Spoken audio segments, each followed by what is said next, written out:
Castaic and Santa Clarita. Juan and Susie. Desmond, you mentioned traffic. We're looking at your shot there. It doesn't look like there's a lot of traffic ahead of this pursuit. Is that the case right now? Pretty light traffic conditions. I'm looking southbound towards the 126 and no slowdowns whatsoever. CHP behind the pursuit is running a traffic brake with a motorcycle unit and several other cars to hold traffic back so that they don't get involved in this one, and to maybe also give units some extra space if they do want to do another spike strip or something like that. Actually, I say another one, but it's not clear if that happened earlier or if this vehicle got a flat tire by some other means, if they ran up on a curb or hit a nail or something like that. But southbound on the 5 now, will be at the 126 shortly. We'll see what this suspect decides to do, but just so unfortunate when it sounds like someone was trying to do a good deed and then they have their vehicle stolen from them. Yeah, you know, and I wonder, Desmond, you know, how this car was stolen once the other person was driving it. I want to bring in Mike Rogers at the assignment desk to add to that. Yeah, so I was been talking to a whole bunch of different agencies. CHP up in Bakersfield. I just left a message for Bakersfield PD. They're the ones that started this. But when CHP was relaying information to the LA County Sheriff's helicopter that's overhead, the person didn't really indicate. They were trying to sort out, was this armed? Was this, you know, how did this exactly go down? And they weren't able to immediately get those details, but the person who called 911 kind of reported, like, I was, you know, told the police I was trying to do a good thing. This person took advantage of me, and now he has my car.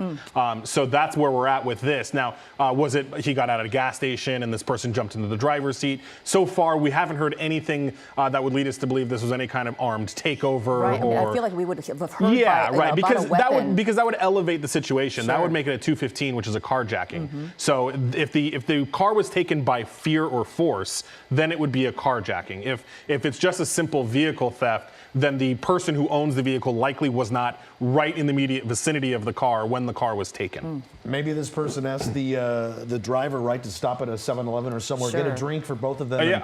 We've all driven the 5 freeway. We haven't heard of any violence. Yeah, correct. We've not heard of any violence, no mention of weapons right now. And again, they're classifying this as what CHP calls a 10851 vehicle, which is a straight stolen. If it was any kind of force, they would have called it a carjacking suspect. Okay, that's very interesting to know. Desmond, you were giving us a real tight shot of the tire there. Is that the tire that was blown out, that front left tire? Well, it kind of looks like it. Let me double in here. Actually, we're like quadrupled in here. Now, we had heard that it was the rear tire, but you look at that front driver's side tire, I think I see a little bit of rubber, but it looks like it might be getting to separate at any moment. So we'll keep an eye on that. But we had heard that another tire was already flat. So this makes me think that there was a spike strip used at some point, maybe earlier when this was leaving Kern County back before we picked it up on the LA County radios. That may have been the case. The Kern County, I would have to imagine that they're one of the more aggressive agencies, maybe kind of akin to Orange County. We don't see too many pursuits with them, you know, until they make it down this way. But it certainly seems like a spike strip was probably used at some point. And so hopefully it'll just be a matter of time before this vehicle is incapable of driving any further, as we are now getting into Santa Clarita here, getting ready to pass the 126. Looks like this driver is going to be sticking with the 5 and sticking to the same lane as well. You know, at least we're not seeing any really insane driving. We had heard about some high speeds earlier, up to 100 miles an hour, but I don't think the vehicle is even capable of going that fast anymore now that we have at least one tire out. Well, they're making a great pace right now, going pretty fast. But, you know, as we all know, driving down the 5 South, you know, we're going to get closer and closer to traffic here as we go further south.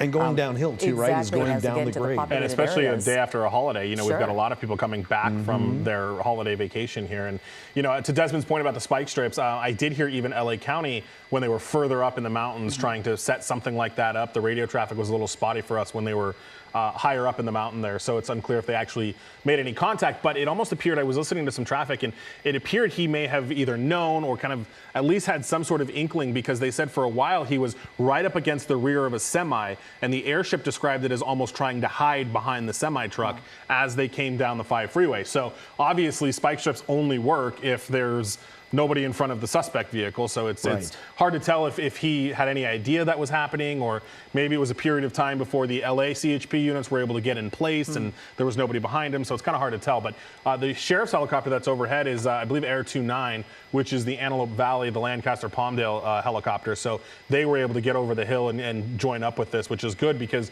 CHP's helicopter is on the way, but they came from Fullerton, so I'm looking at them on the radar right now. They're only in like Lincoln Heights, so they've still got quite a distance seconds to catch up with this one. And we're starting to see a little bit more traffic now, as you can see there in that shot. We also saw one of those CHP cruisers get a little closer.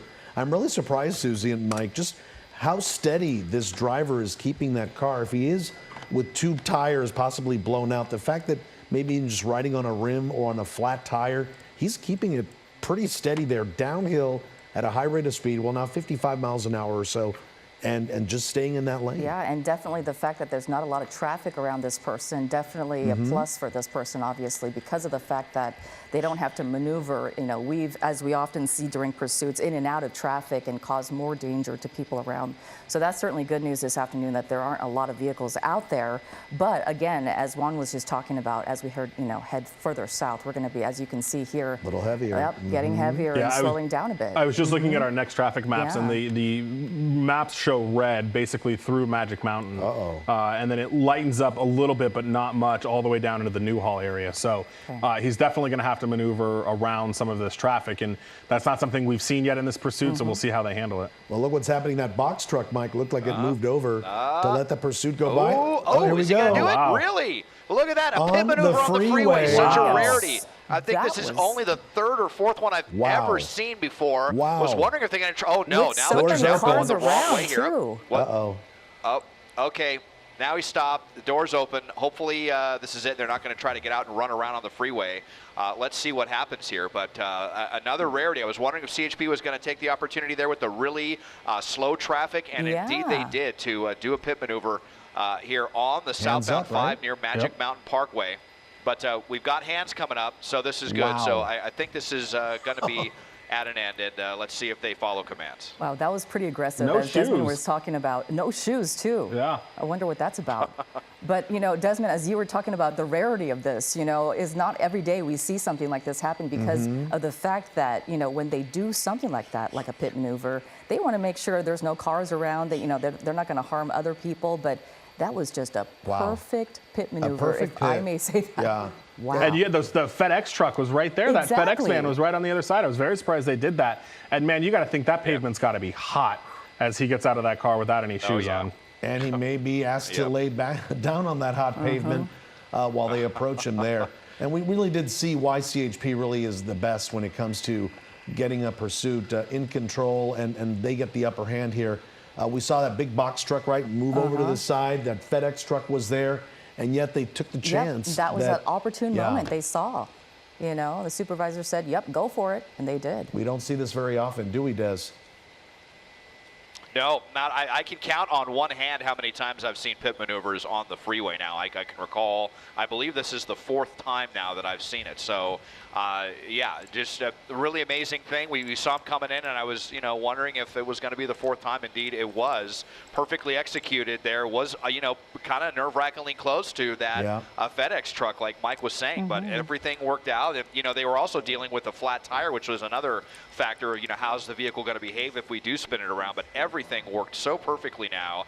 And now, no doubt about it, this driver here, their feet have got to be on fire. It's almost 100 degrees here today in Santa Clarita on this hot pavement, and no shoes for this person. So backing up, inching ever so slowly, and then probably going to have to get down face first on the pavement as well. Well, it ended well, right? Yeah, it certainly did. All right, we're going to go to some other breaking news right now. It's a very busy afternoon here at KCAL. LA County Sheriff Robert Luna holding a news conference